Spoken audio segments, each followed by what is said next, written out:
so much truth and validity in him that he just exudes with it many times. And it's just like, this is gospel. John, do you have Doc or Richard? Front of house, Gary. One, two, one, two, three. Enjoy the show. 3 minutes, guys. 3 minutes.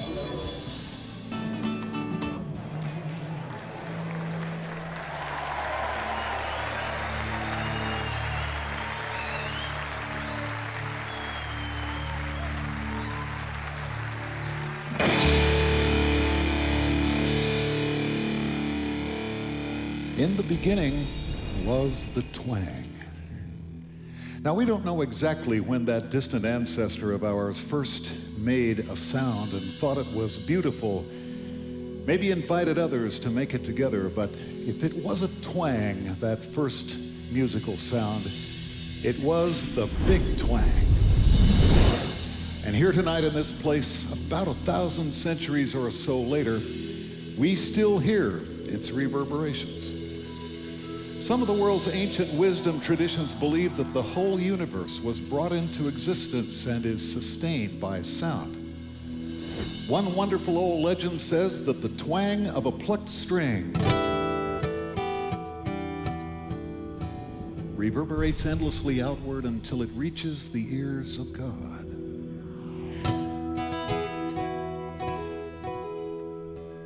So maybe the ancients weren't so far off after all.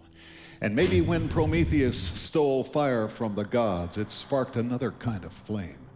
The wildfire of music, spread all over the world by that dangerous incendiary device known as a guitar.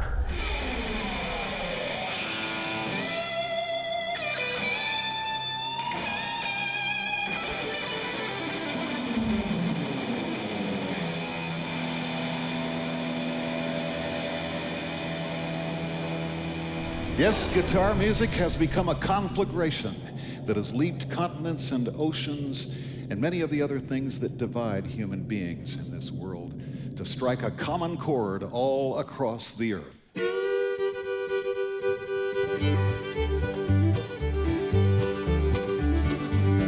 I'm Dan Crary, and I'm glad to welcome you on our musical journey tonight. You know, back when I was in Kansas,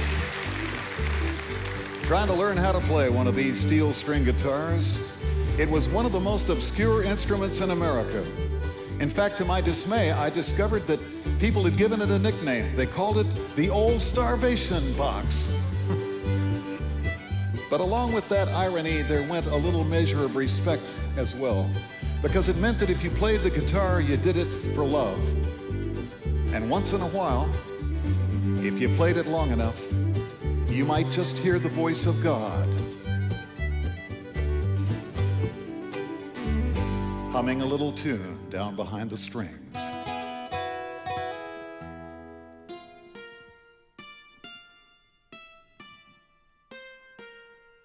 The ancient Egyptians had instruments of the small lute family, and archaeologists have found a carving of a human figure with a guitar-like instrument in the stones of the Hittite civilization from Asia Minor, about 1500 BC. Yes, that old picker from antiquity has stood there frozen in the stone for over 3,500 years, playing an instrument that looks a lot like this one. That might even be a flat pick in his right hand. We can't tell for sure.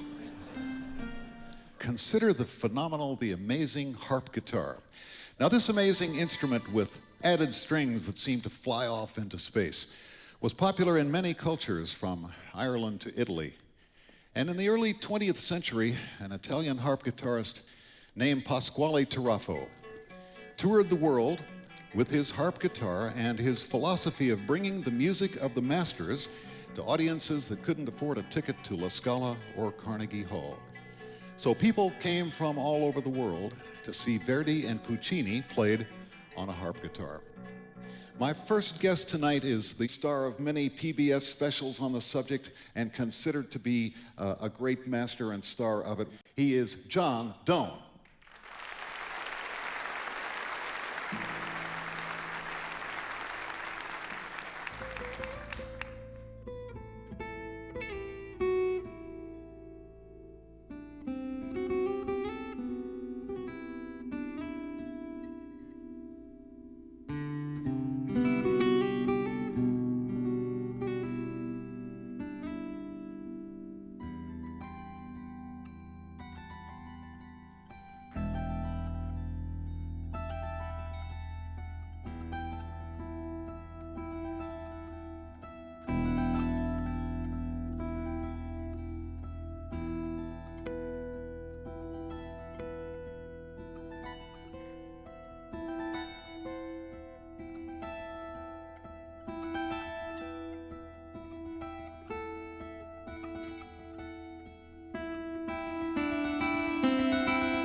So we've seen that the guitar can be very high class indeed. But I have to love its disreputable side as well. You know, guitars have had bullet holes shot in them. They've had a little beer and blood spilled over them. They've herded cattle and gone to war.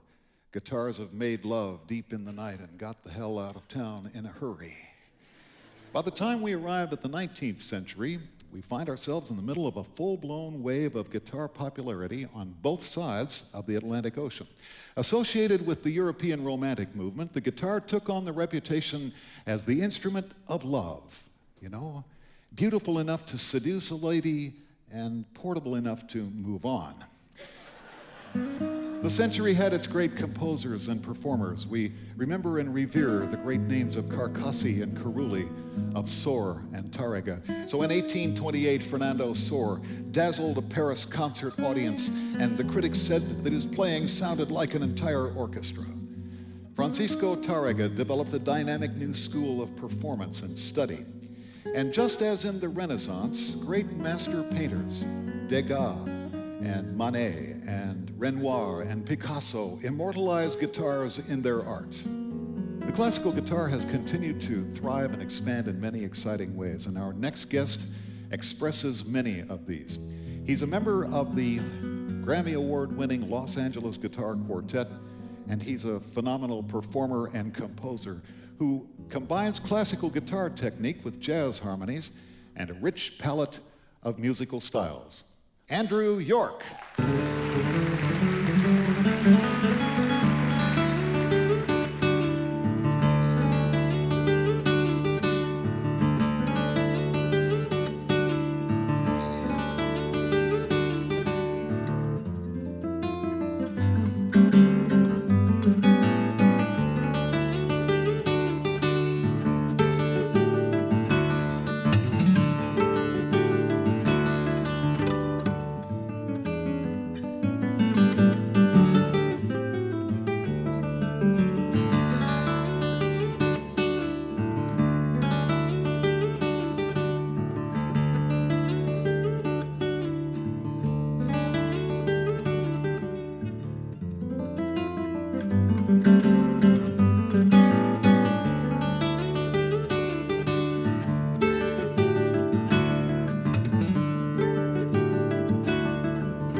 So when gypsies began their great migration out of India in the 9th century and spread throughout the Middle East and much of the rest of the world, they mixed gypsy music with the sounds that they found in those cultures. And when the Spanish gypsies collided with the European 19th century classical guitar, it touched off a hot fusion reaction called flamenco.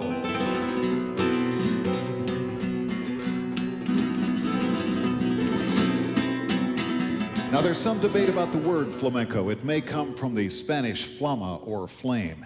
In the lingo of old Andalusia, someone flamenco was a dazzler, a flaming youth, showy, outrageous. Back where I come from, we'd have called him the Guitar Man.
Ladies and gentlemen, Lakshmi Basile.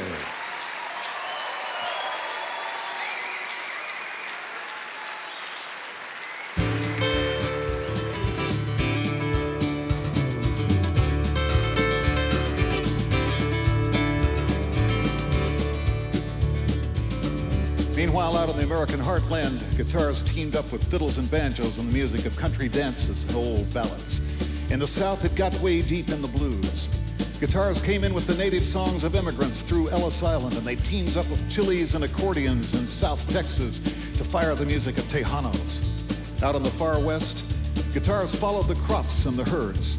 And when black and white Americans moved in the Depression from the countryside to the city, guitars went with them and wound up in the blues joints and the jazz clubs and the honky-tonks.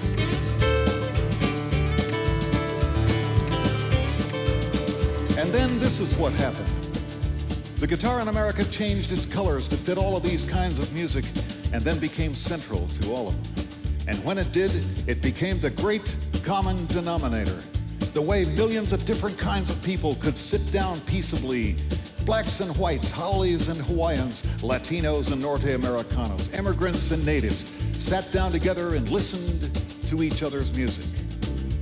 Whatever your ghetto or your style, there's something about the guitar that leaps over those walls and brings us all together on our long journey home.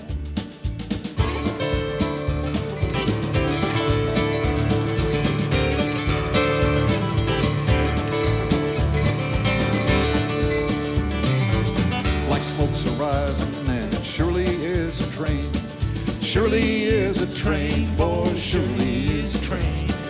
Black smoke's arising, and it surely is a train. And I'm on my long journey home. Lost all my money, but a $2 bill. $2 bill, boys, $2 bill. Lost all my money, but a $2 bill. And I'm on my long journey home. I play one, Dennis.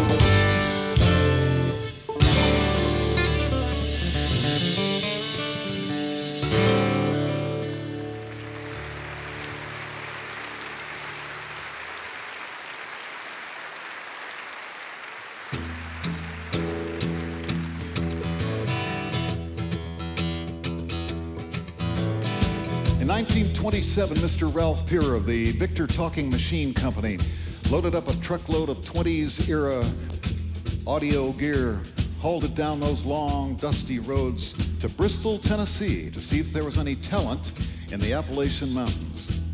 In 1 week's time, in what has come to be known as the Big Bang of country music, Peer discovered and auditioned many now legendary artists, including the Stoneman family, the Carter family, and the legendary Jimmie Rodgers. But at the height of his career, the tuberculosis that had dogged Jimmie Rodgers much of his life finally took him out of here. And near the end, he recorded one last heroic session. They say he was so sick they had to bring a cot into the studio and set it up on a mic stand. Jimmie would stand up and sing one song, always stood to sing and play, fall down exhausted and rest, stood up and sang another song, and literally sang out the last breath of his life. If you listen to those recordings, you'd never know he was a dying man. I never think of the Jimmie Rodgers story without remembering those words from Richard II.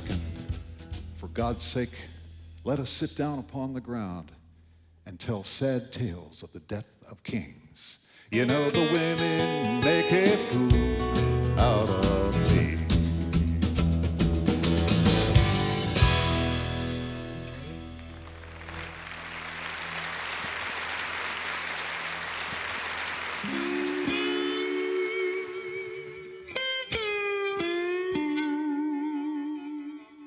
Meanwhile, in the South, the guitar became the main instrument of the blues. Now, when I was a little kid growing up in Kansas, most white folks there never heard black music, so we had no idea that this amazing music was in full flower over behind the walls of racial separation.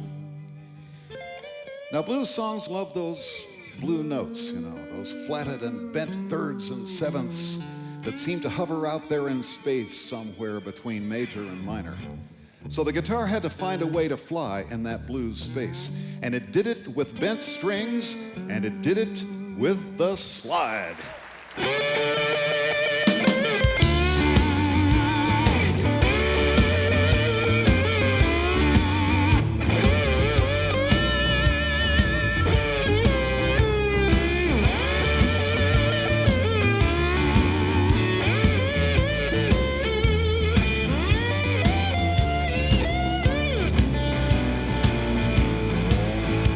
Get up soon in the morning, leave out dust my broom. Getting up soon in the morning, leave out dust my broom. I quit the best girl I'm loving, now my friends can't get in my room. Gonna write a letter, telephone every town I know.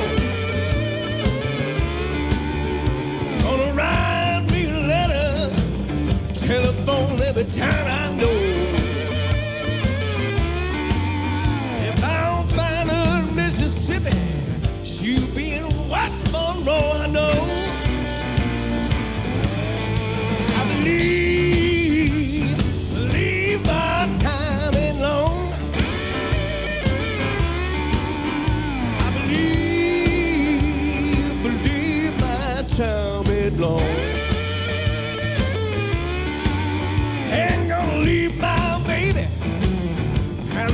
kept my happy home.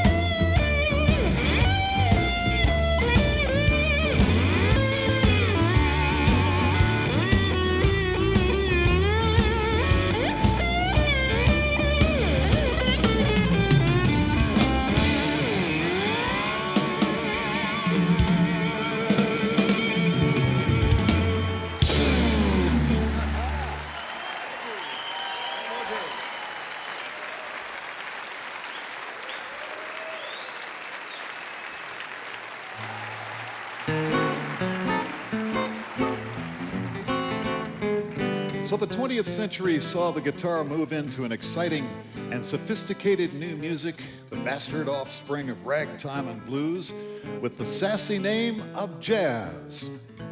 And the first great jazz man to feature the guitar as a lead instrument was Nick Lucas. Lucas recorded the first known jazz guitar instrumental in 1922, and he in turn inspired Eddie Lang, who went on to become known as the father of jazz guitar.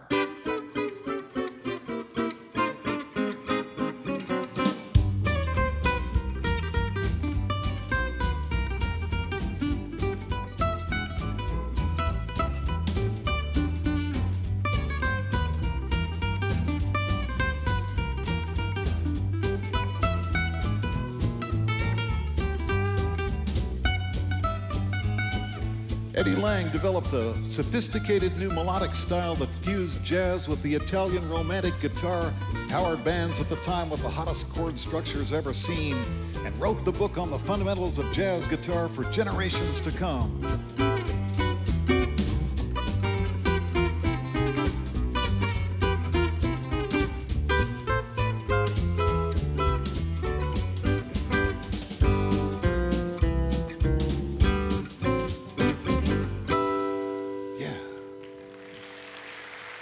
Jazz and the guitar have continued to evolve, incorporating musical influences from many different styles and cultures. A few years ago, when jazz flirted with the Brazilian samba, the resulting offspring was a sexy new sound called bossa nova. Our next guest tonight is a brilliant player and composer who has combined his love of the guitar and bossa nova in a unique fusion. Ladies and gentlemen, here is Peter Sprague.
sometimes good things spring out of adversity.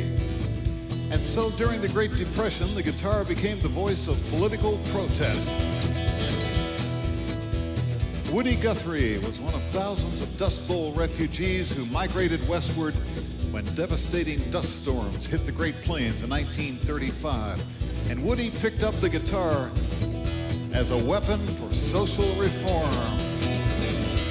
Lots of folks back east, they say, leaving home most every day, hitting the hard old dusty trail for the California land. Woody took on themes of union organizing and anti-fascism and war and racial injustice. And he always accompanied his protest songs with his trusty fascist-killing guitar.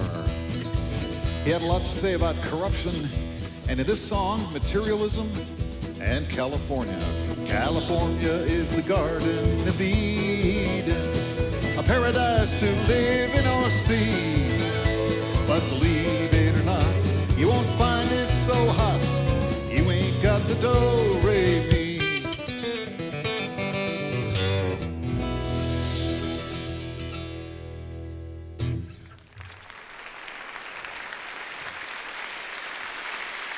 But in spite of Woody and a few other great heroes of the time, by the time we got to the early 1950s, the old acoustic guitar was way in the background and played seriously by very few. But the tide was turning, and the renaissance of all things guitar was just around the corner. And one of the guys who helped to bring it in was the amazing Les Paul.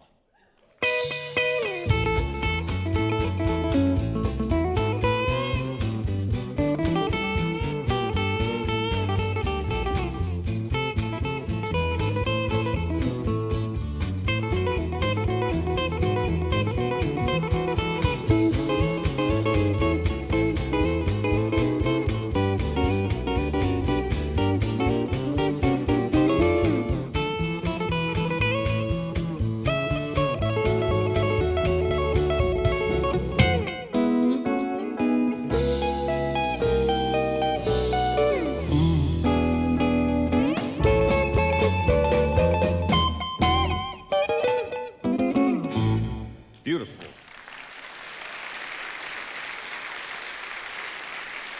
Now that was a little of the music of Les Paul and Mary Ford. Now there was another giant guitar colossus at the time whose name was Chet Atkins, who took country music guitar to unimaginable new heights.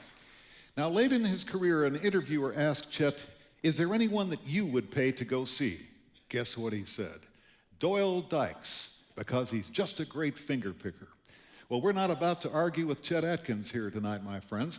So we have the man himself, the guy that Chet would pay to see, star of the Grand Ole Opry. He's Doyle Dykes.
Well, then in 1954, something unimaginable happened. It was an earthquake, a cataclysm. It was named Elvis. And it stormed into a little studio in Memphis, Tennessee, and changed everything about popular music and a hell of a lot about the guitar.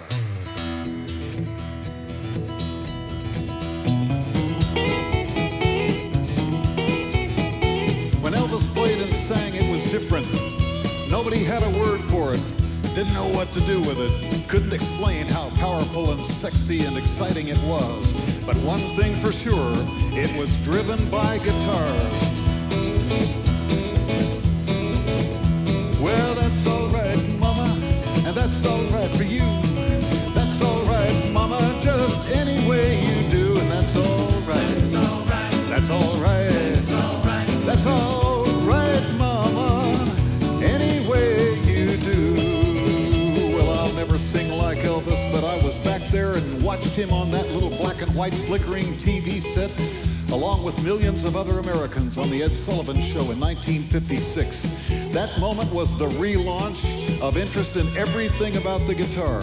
Country, rock, folk, jazz, flamenco, classical, it all got hot after Elvis. That's all right. That's all right. That's all right. That's all right. That's all right, Mama, any way you do. Yes, the Elvis hips swiveled, the voice cried and moaned, the Scotty Moore guitar wailed. Women swooned in the aisles, and oh yes, one other little thing. Elvis' hands held the first acoustic guitar that most Americans had ever seen on their television sets. It was the twang heard round the world, and it was unstoppable.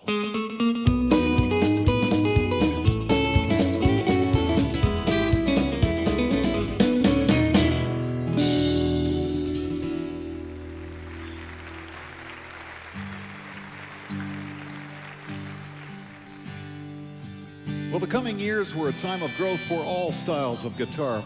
And once again, our instrument proved itself to be just a little subversive.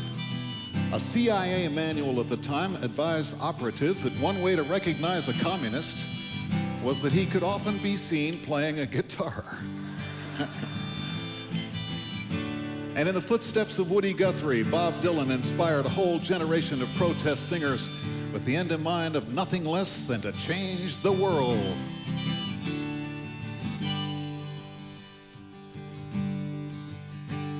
Come gather round, people, wherever you roam, and admit that the waters around you have grown, and accept it that soon you'll be drenched to the bone.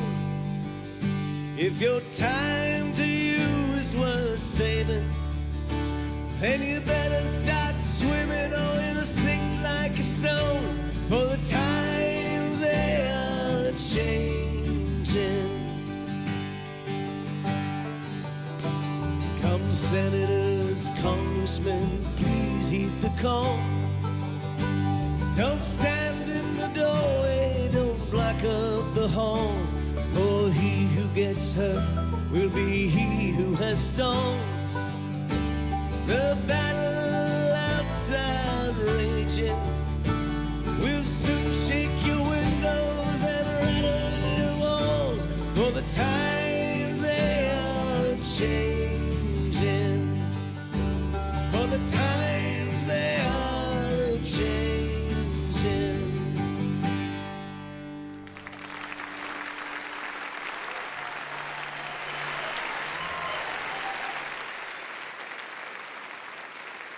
Well, that invasion from Soviet nukes that we had feared came instead from a bunch of British kids with guitars who stormed our shores in force. And once again, we found out about it on the Ed Sullivan Show.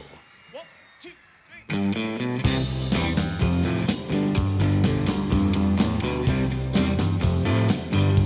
Well, sing it up, baby, now. Twist and shout. Come on, come on, come on, come on, baby, now. Come on and work it all out. Well, work it all out, honey. You know you look so good. You know you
Well, then in 1968, the incredible Mason Williams won Emmys for his groundbreaking work on the Smothers Brothers show and scored a Grammy-winning #1 hit in the same year with the instrumental tune Classical Gas that changed forever the role of the acoustic guitar in popular music. Here he is, Mason Williams.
Well, the turned-on generation, raised in an era of electronic gadgetry, psychedelicized and amplified and distorted the sounds of guitars in unimaginable new ways. Revolutionary young players came on the scene: Eric Clapton, Jeff Beck, Jimmy Page, and the immortal Jimi Hendrix. Our next guest is a Grammy Award-winning guitarist who's a major musical innovator in his own right, and on top of that, he is the master of classic 60s rock guitar, Eric Johnson. Just want to say that the last 4 days have been really wonderful doing this with all these wonderful players, and glad y'all could be a part of it. I'm gonna do another piece for you from the 60s. It was a big influence on guitar music. It's by Jimi Hendrix. It's called Axis Volta's Love. Anger, he smiles, staring, shiny metallic purple armor. Queen jealousy, envy, waits behind him. A fiery green crown stares at the grassy ground. take for granted, they quietly understand.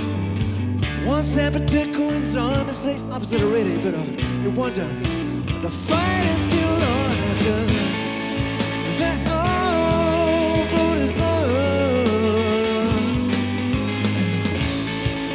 That all blood is love. All blood is love. Just as the nexus.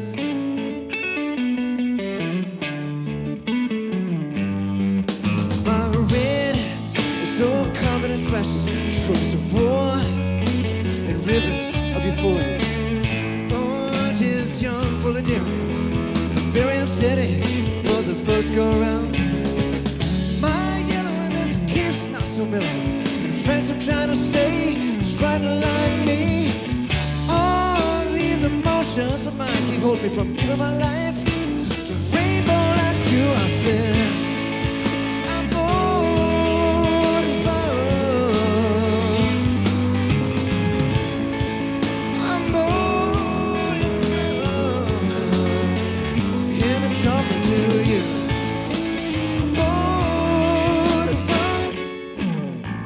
Just as the nexus, he knows everything.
Thank you. Thanks a lot.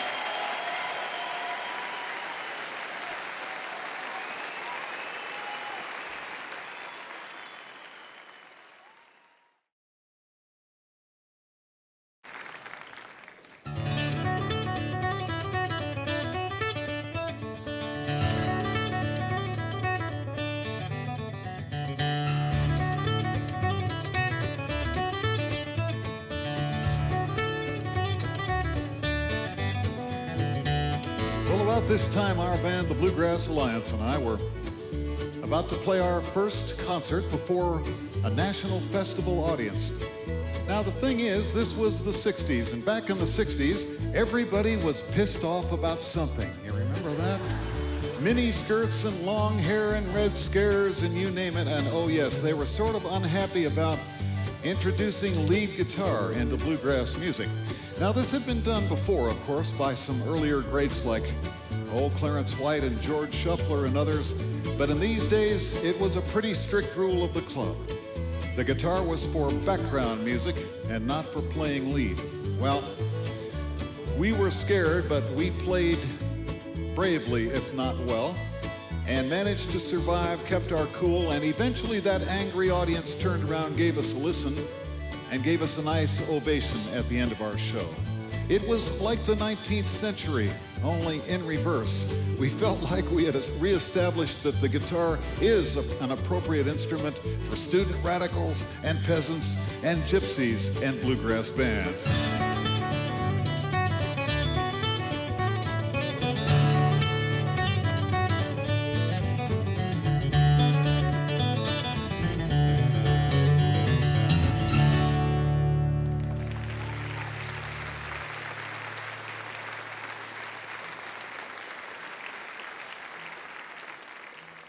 Later, I would go on to break some other rules of the club.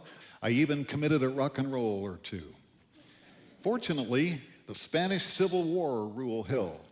They didn't shoot the guitar player, even after they heard how he played.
at the Newport Folk Festival. That audience was driven crazy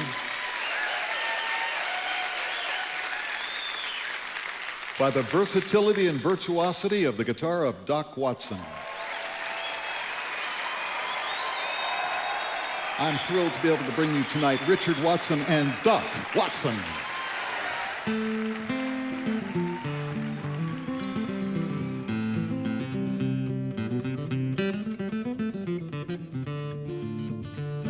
Went out one night for to make my round. I met little Sadie and I shot her down. Went back home and I got in the bed, a 44 pistol under my head. I was standing on the corner reading the bill when up stepped the sheriff from Thomasville. He says, young man, ain't your name Brown? Remember the night that you shot Sadie down? I said, yes, sir, my name is Lee. I murdered little Sadie in the first degree and the second degree. They got any papers, want to read them to me.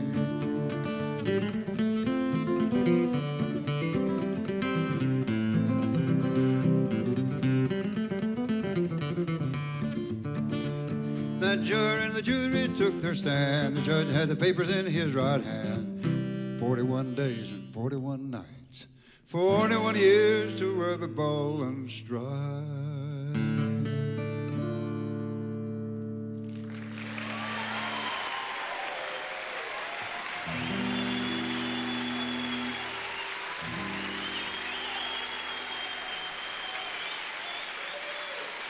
Thank you. Thank you so much.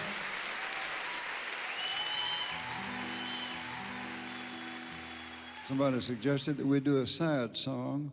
This is such a low-down blues that you folks may have to scoot out of your seats and sit on the floor to really listen to it. It's called St. James Infirmary.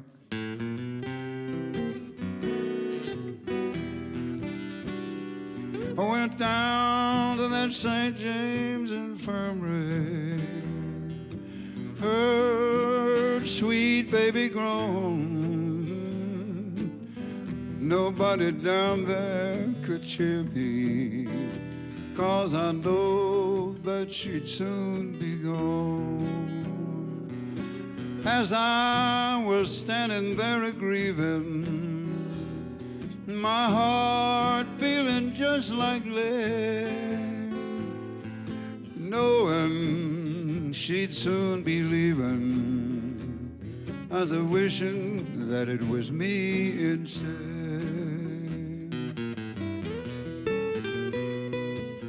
Play it pretty, son.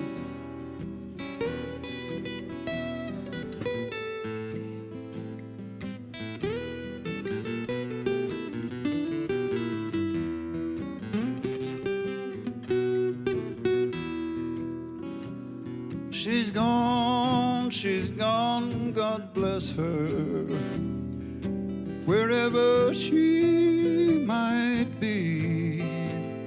If she'd searched this old world over, you know, she wouldn't have found a friend like me.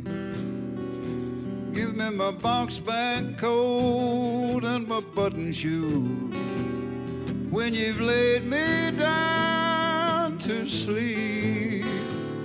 Put a pat hand of cards up in my lapel, and fellas, you can set this old guitar right down by my feet.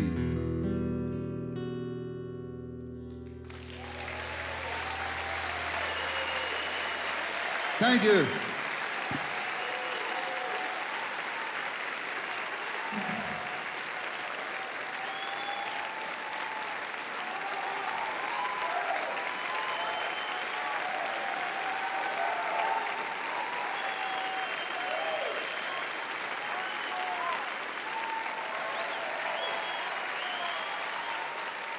The guitar has continued to expand its popularity in all kinds of styles, from reggae to country rock.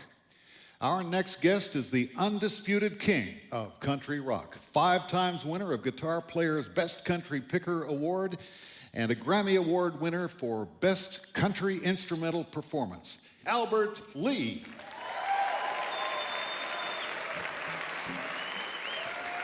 Thank you very much. This is a good old rockabilly tune here.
Thank you very much.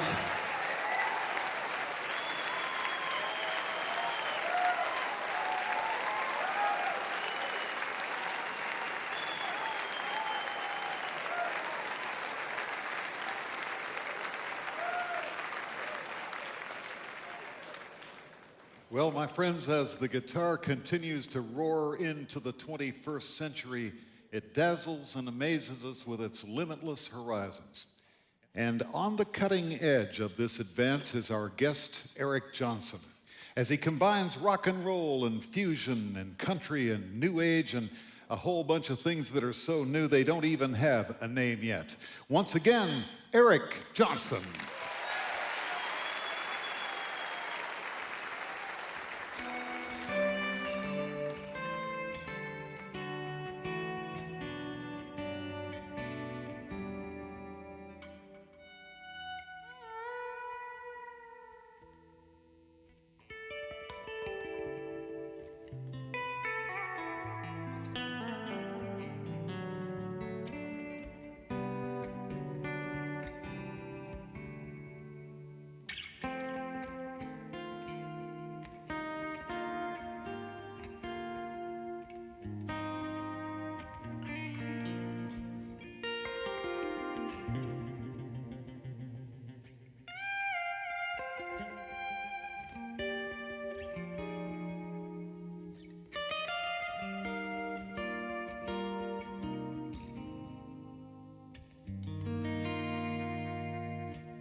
So we plunked and twanged, we picked and sang, and we rocked and rolled.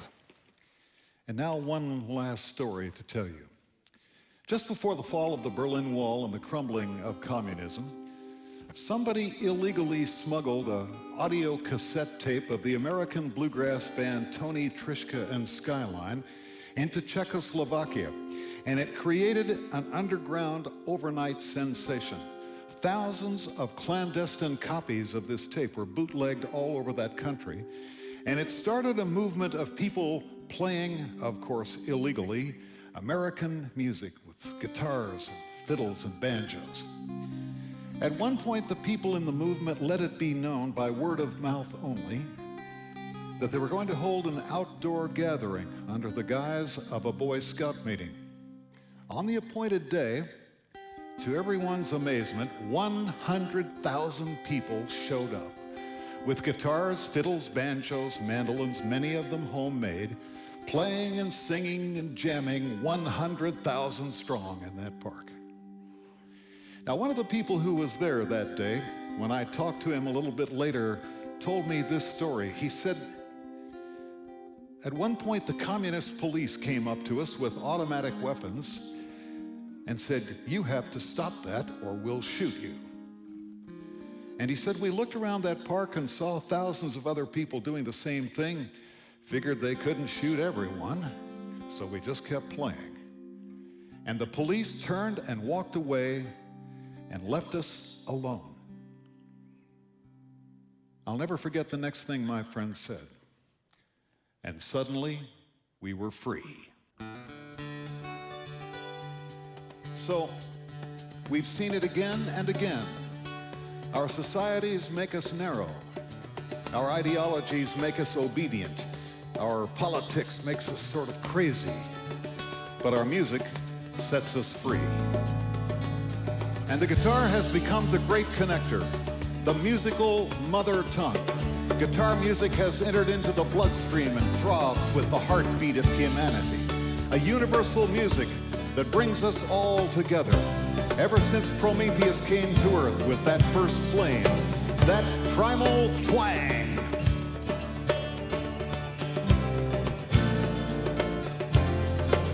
Would you please join me in saying a word of appreciation to our great Primal Twang band, ladies and gentlemen. On percussion, Duncan Moore.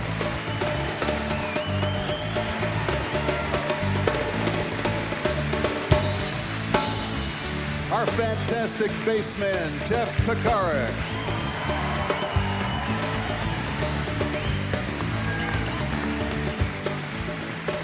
He rocks, he rolls, he sings, he blues.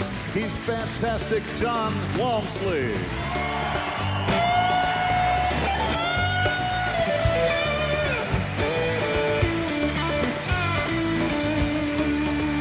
He tangos, he jazzes, he bluegrasses, and he's beautiful. He's Raul Reynoso.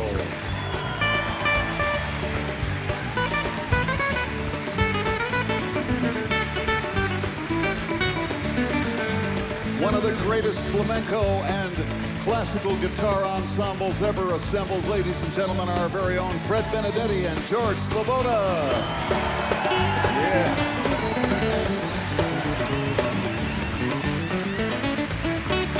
On keyboards and vocals, and yes, by gosh, accordion, Sharon White.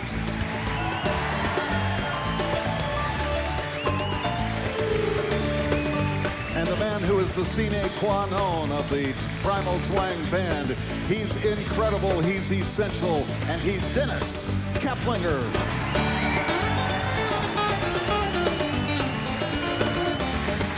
And now please welcome back to the stage the greatest ensemble anywhere of one great dancer and one hell of a lot of great guitar players. Ladies and gentlemen, come back out and say hello to this one.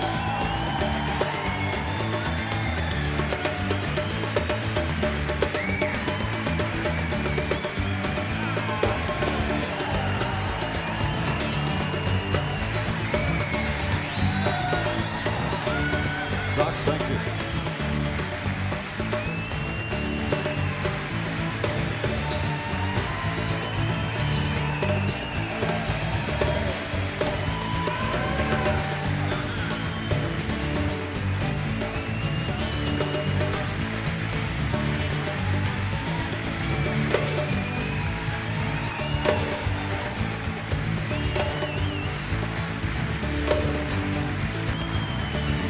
for coming on our musical journey, and may the twang be with you.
Nicely done, boys. My congratulations to you all.